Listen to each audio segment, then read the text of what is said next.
दोस्तों, आप सभी लोग जानते हैं कि 27 जून 2024 यानी कि आषाढ़ गुरुवार के दिन षष्ठी तिथि आ रहा है। दोस्तों, इसी दिन किया जाने वाला पंडित जी द्वारा बताया गया 2 लोटा जल वाला उपाय आप लोगों को जरूर करना चाहिए, क्योंकि दोस्तों यह एक ऐसा उपाय है जो कि इस उपाय को करने के बाद दोस्तों आपको पूरे कोई और उपाय को करने की जरूरत नहीं है, क्योंकि सबसे बड़ा और सबसे नया यह उपाय पंडित जी ने अपनी अभी की सीहोर की कथा में ही बताया है। मैं जिस उपाय को आज हम आपको बहुत अच्छे से समझाने वाले हैं, इस वीडियो को देखने के बाद इस उपाय को समझने के लिए आपको कोई और वीडियो को देखने की जरूरत नहीं पड़ेगी। तो चलिए दोस्तों, उपाय को शुरू करते हैं। देखिए, यह दिन इतना खास होता है, इतना महत्वपूर्ण होता है। देखा है कभी कभी बड़े बड़े पूजा पाठ अनुष्ठान से जो मनोकामना पूर्ण नहीं होते, आषाढ़ गुरुवार यानी कि षष्ठी तिथि के दिन एक छोटे से उपाय करने से ही आपकी मनोकामना पूर्ण हो जाती है। और बहुत सारे लोगों ने इस उपाय को किया भी है और उनको इस उपाय को करने का फल भी जरूर मिला। अगर आप लोग भी इस उपाय को आषाढ़ गुरुवार यानी कि षष्ठी तिथि के दिन करना चाहते हैं, तो आप इस उपाय को पहले अच्छे से समझ लेना, सुन लेना, उसके बाद करना ना। आपको इस उपाय का फल जरूर मिलेगा और इस उपाय को कर लेने से आपके घर में चाहे किसी भी प्रकार की दुख और समस्या क्यों ना चल रही हो, आपको उसका कारण भी नहीं पता है कि भाई यह समस्या किस कारण से चल रही है। उसका कुछ भी कारण हो सकता है, जैसे पितृदोष हो सकता है या किसी भी तरह का मंगल दोष भी हो सकता है, और भी बहुत तरह के दोष होते हैं, कुछ भी हो सकता है। पर आपको इस उपाय को करने के लिए अपने दोष को पता लगा की भी जरूरत नहीं है। आषाढ़ गुरुवार यानी कि षष्ठी तिथि के दिन इस 2 लो जल वाला उपाय को आप लोगों को कर लेना है। यह एक ऐसा उपाय है जिस उपाय को अगर किसी विशेष दिन पर किया जाए तो भाई उस विशेष दिन का जो है वह तो हमें मिलता ही मिलता है, पर हमने उस दिन पर इस 2 लोटा जल वाला उपाय को किया है तो हमें उससे भी बड़ा फल मिलता है, और फल बहुत जल्दी मिलता है, क्योंकि आप इस उपाय को बहुत ही बड़े और विशेष दिन पर कर रहे हो, क्योंकि आषाढ़ गुरुवार यानी कि षष्ठी तिथि के दिन बहुत ही ज्यादा बड़ा होता है।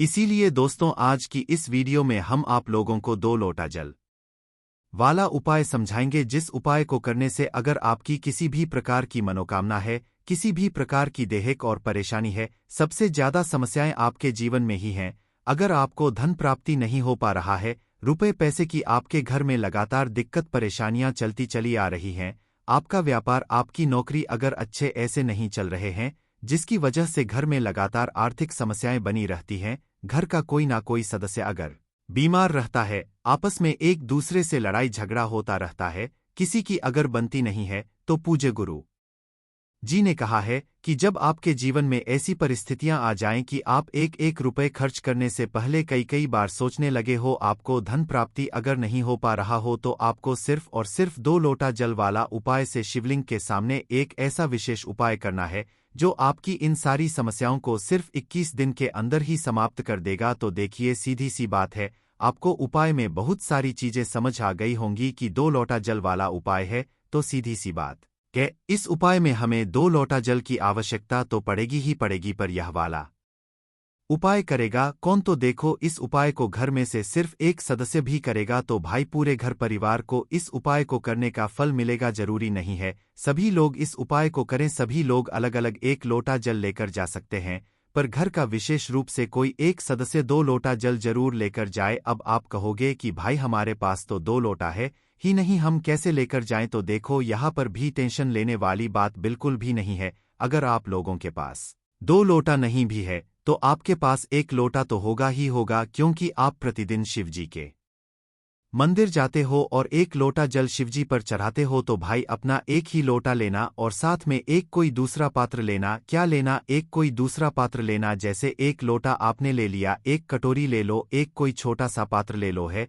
ना। और दोस्तों, यह जो आप 2 लोटा जल लेकर जाओगे, इन्हें लेकर कैसे जाओगे, यह भी एक बहुत बड़ा प्रश्न है। पर उससे पहले आप यह जान लेना कि आपको जो जल लेकर जाना है वह 2 पात्रों में ही लेकर जाना है, क्योंकि एक तो आपका लोटा हो जाएगा, एक लोटा तो आपके पास जरूर होगा ही होगा। अगर आपके पास 2 लोटा है तो भाई दोनों लोटों के अंदर जल भर कर लेकर जाना। पर किसी के पास अगर 1 लोटा नहीं है तो भाई वह अपने 1 लोटे जल के मतलब 1 लोटे के अंदर तो जल डाले ही डाले, उसके साथ में जो एक और कोई सा भी पात्र ले ले, 1 कटोरी ले ले या एक कोई सा भी पात्र ले जो इसमें अच्छा खासा जल बन जाए, है ना। तो इस तरीके से 2 पात्रों के अंदर आपको जल यहाँ पर भरना है। गुरुवार के दिनों में प्रतिदिन है, ना प्रतिदिन आप लोगों को जो है यह जल शिवजी पर चढ़ाकर जरूर आना है।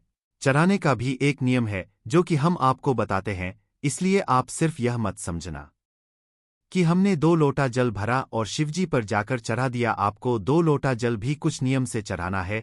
तो 2 पात्रों में आपने जल भरा, अब यह जो 2 पात्रों का जल है इसको आप घर से कैसे लेकर निकलोगे, तो देखो यहाँ पर सबसे पहले हम बता दें, यह जो 2 लोटा जल आप लोग लोगे यह सीधी सी बात है, आप अपने घर के परिंदे से लोगे। परिंदे से नहीं ले रहे हो तो शुद्ध जल जहाँ से भी आप लोग ले रहे हो वहाँ से ले लेना, पर कोशिश करना कि आप अपने घर से ही वह जल लेकर जाओ है ना, और परिंदे से लोगे तो ज्यादा अच्छा है, जहां से आप पीने का पानी लेते हो। तो आपको क्या करना है, अपने 2 पात्रों के अंदर जल भर कर रख लेना है ना, चाहे 1 लोटा हो, 1 कटोरी हो, चाहे दोनों लोटे हो, उसमें कोई भी दिक्कत वाली बात नहीं है। अब 2 पात्र हमारे पास है, तो क्या हम इन दोनों पात्रों को अलग अलग हाथों में पकड़कर लेकर जाएंगे या हमारे साथ कोई जा रहा है तो 1 लोटा हम पकड़ लेंगे, 1 लोटा 1 पात्र उसको पकड़ा देंगे? नहीं, ऐसा नहीं करना है भाई। घर में से अगर कोई एक सदस्य इस 2 लोटे जल वाले उपाय को कर रहा है तो भाई वह व्यक्ति क्या करेगा, यह बात ध्यान से सुन लो कि देखो 2 लोटा जल वाला उपाय जब आप कर रहे हो तो भाई यह 2 लोटा जल या 2 पात्रों का जल आपको अकेले को अपने साथ में लेकर जाना है। अब आप कहोगे हम एक एक हाथ में पकड़ लेंगे, लेकर चले जाएंगे, तो एक एक हाथ में पकड़कर नहीं लेकर जाना है। क्या करना है कि अपने एक ही हाथ में इन दोनों पात्रों को रखना है।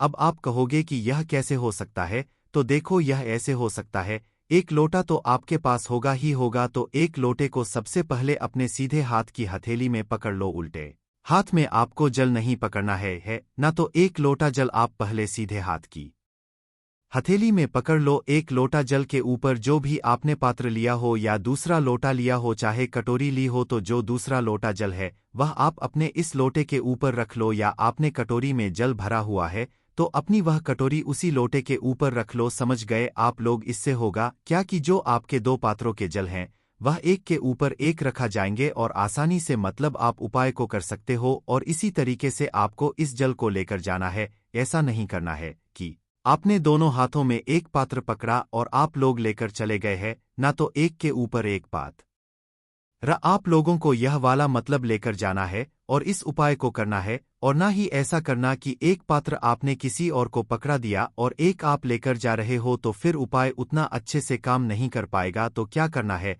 आपको एक के ऊपर एक ही मतलब अपने पात्रों को रखना है। लोटा हो तो लोटा रखना है, कटोरी हो तो कटोरी रखना है, तो एक के ऊपर एक रखकर आपको अपने घर से सुबह सुबह निकलना है। शुद्धता का विशेष रूप से ध्यान रखिएगा, बस इस बात का विशेष रूप से आप लोग ध्यान रखना। तो जितना जल्दी सुबह हो सके आप लोग उपाय को करने की कोशिश करना। बाकी 1200 बजे तक भी अगर उपाय करोगे तो भी कोई दिक्कत वाली बात नहीं है, क्योंकि गर्मी का समय है। गर्मी के समय मतलब अभी अगर देखा जाए तो 1 बजे तक ही आधा दिन हो जाता है और धूप बहुत ज्यादा बढ़ जाती है, गर्मी बहुत ज्यादा बढ़ जाती है।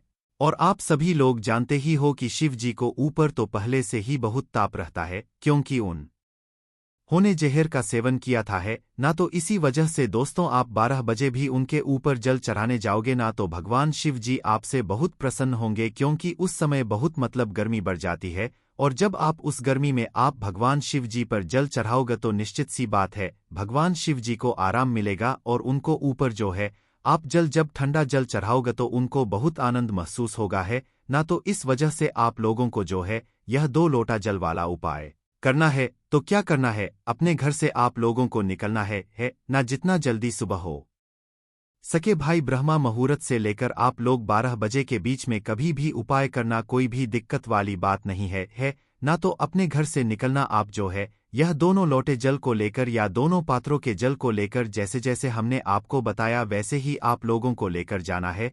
तो अपने घर से निकल जाना और घर से निकलकर कहाँ पर पहुंच जाना, सीधा अपने ही घर के पास में जो शिव मंदिर है वहां पर पहुंच जाना। अब यह वाला उपाय आप अपने घर के मंदिर में मत करने बैठ जाना, आप अपने घर के मंदिर में जो शिवलिंग है उनको तो स्नान कराते हो प्रतिदिन है ना, तो उनके लिए तो आप प्रतिदिन शिव जी के मतलब स्थान करा सकते हो, पर भगवान शिव जी के मंदिर में जाकर आप लोगों को यह वाला उपाय करना है।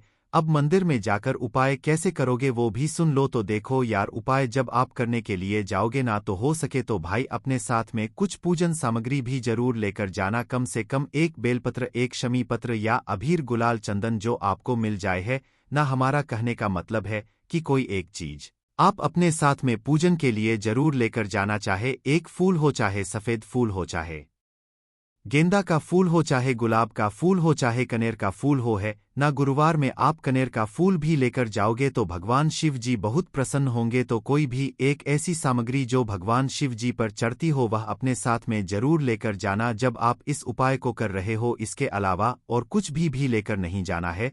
और आपको क्या करना है, फिर इसके बाद में अपने ही घर के पास में जो शिव मंदिर है वहां पर लेकर पहुंच जाना है। नंगे पैर बिल्कुल भी नहीं जाना है, आपको चप्पल पहनकर ही जाना है, क्योंकि इस समय बाहर जो जमीन होती है वह बहुत तपती है। तो भाई आप चप्पल पहनकर और जाएंगे तो ज्यादा अच्छा होगा। और चप्पलों को कभी भी मंदिर के एकदम बिल्कुल बाहर मत उतारा करो। मंदिर के जो साइड में जगह होती है ना, वहां पर उतारा करो। और मंदिर का जो एक द्वार होता है उस द्वार के अंदर चप्पल पहनकर मत जाया करो है ना। पंडित जी ने इस बात को भी कई कथाओं में बताया, हमें पता नहीं है कि आपने सुना है या नहीं सुना है, पर हम आपको यह बात बता रहे हैं है ना। तो मंदिर प्रांगण के अंदर आप अपनी चप्पल लेकर मत जाया करो, भले ही अंदर मतलब चप्पल रखने का स्थान बनाए, पर जो नियम कहता है वह यही कहता है कि मंदिर प्रांगण के अंदर चप्पल पहनकर नहीं जानी चाहिए। और ना भगवान हमें सामने से दिख जाते हैं, क्योंकि जिस भी मंदिर में आप जाओगे आपको सामने भगवान दिख जाएंगे, तो उनके सामने भी कभी चप्पल नहीं उतारना चाहिए। तो आप भाई मंदिर के पास में कहीं साइड में जगह देखो, मतलब भगवान के सामने ना रहकर साइड में कहीं भी आप चप्पल उतार कर फिर मंदिर के अंदर प्रवेश कर जाओ। और चप्पल से ही जगह उतारना जहां आपकी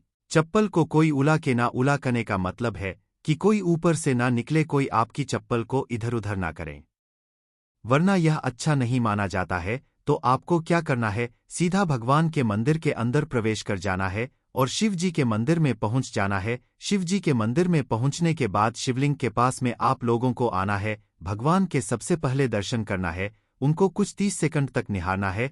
और निहारने के बाद आपको फिर अपना यह 2 लोटा जल वाला उपाय शुरू कर देना है।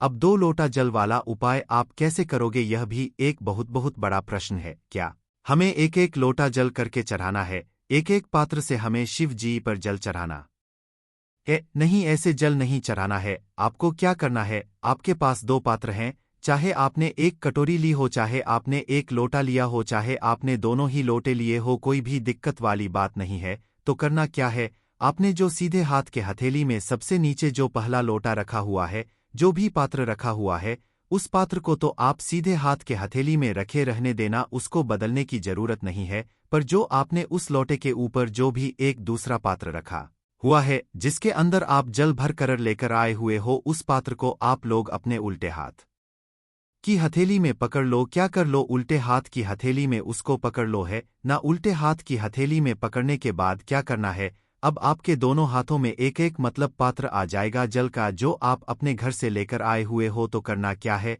दोस्तों, आपको अपने इन दोनों हाथों से शिवजी की शिवलिंग के ऊपर जल चढ़ाना है। कैसे चढ़ाओगे, पहले तो अपने दोनों हाथों को शिवजी की शिवलिंग के ऊपर कर लो, मतलब आमने सामने करना है। ऐसा ना हो कि एक ही साइड से आप दोनों हाथ कर लो, तो दोनों मतलब जो आपके हाथ है, एक इस साइड होगा तो एक उसके सामने वाली दिशा में हो जाएगा। मतलब आपके दोनों हाथ के जो लोटे हैं या जो दोनों जो पात्र है वह एक दूसरे के आमने सामने होना चाहिए, शिव जी की शिवलिंग के ऊपर है ना। इस बात का ध्यान रखना है, जैसे ही आमने सामने हो जाते हैं आपके दोनों पात्र, आपके हाथ भी आमने सामने हो जाते हैं शिवलिंग के ऊपर, तो फिर आपको अपना यह जो जल है दोनों पात्रों का यह चढ़ाना शुरू करना है शिवलिंग के ऊपर। और श्री शिवाय नमोस्तुभज आप मन ही मन करते रहना या मुख से भी बोल सकते हो। और मंत्र का जाप करते करते आप अपनी धारा को बनाना और इस धारा को फिर शिव जी की शिवलिंग के ऊपर चढ़ाना। और पूरे मन और भाव से आप इस जल को एक धारा से करके चढ़ाना, जल्दबाजी बिल्कुल मत करना। धारा बनाकर जब आप शिवलिंग पर जल चढ़ाते हो तो आपको ज्यादा फल मिलता है। तो धारा बनाकर शिवजी पर जल चढ़ाना, जैसे ही आप लोगों की यह धारा बनाकर पूरा आप शिव जी की शिवलिंग पर इन दोनों पात्रों का जल चढ़ा देते हो, एक साथ चढ़ाना है और एक साथ ही आपको चढ़ाना बंद करना है। इस बात का भी आप लोगों को ध्यान, तो आपको ऐसा नहीं करना है पहले आपने एक पात्र का जल चढ़ा दिया फिर दूसरा चढ़ा दिया, दोनों ही पात्रों के जल एक साथ ही चर। इस बात का भी आप लोग ध्यान रखना और मन मन ही मन श्री शिवाय मस्तु के भी जाप आप लोग करते रहना। तो दोनों पात्रों का जल आप शिवजी पर जैसे ही चढ़ा दो तो भाई आपके साथ में आप जो भी एक पूजन सामग्री लेकर आए हुए हो, फूल अबीर गुलाल जो भी लेकर आए हुए हो, वो शिव जी के शिवलिंग के ऊपर चढ़ा दो और चढ़ाने के बाद भगवान शिव जी के शिवलिंग के सामने बैठ जाओ। अब दोस्तों यह उपाय भगवान शिव जी को प्रसन्न करने का है। इस उपाय में आप भगवान से अपनी कोई मनोकामना मत बोलना, कोई दुख और परेशानी मत बोलना, अपने आप ही आपकी मनोकामना पूर्ण होगी, अपने आप ही आपकी दुख और परेशानी मतलब दूर हो जाएगी। क्योंकि आप जब भगवान से मांगोगे तो भगवान आप उतना देंगे जितना आपने मांगा है, पर जब नहीं मांगोगे ना तो इतना कुछ देंगे जितने की आपने कभी कल्पना भी नहीं करी होगी। तो बस दोस्तों यहाँ पर आपको 2 मिनट भगवान के सामने श्री शिवाय नमस्तुभ्यं का जाप करना है और जाप करने के बाद भगवान को धोख देकर भगवान से प्रार्थना और विनती करके वहां से उठकर सीधा अपने घर पर वापस आ जाना है। यहाँ पर इस गुरुवार में यह 2 लोटे जल वाला उपाय पूरा हो जाता है। दोस्तों यह वाला उपाय आपको 25 मई से लेकर 3 जून तक प्रतिदिन करना है। ऐसा नहीं सिर्फ एक दिन आपने कर लिया, प्रतिदिन करोगे तो बहुत अच्छी बात है। बाकी की दोस्तों आपकी मर्जी है कि आप इन गुरुवार के दिनों में कब कब यह वाला उपाय कर रहे हो। हमारे ख्याल से तो आपको प्रतिदिन यह वाला उपाय करना चाहिए।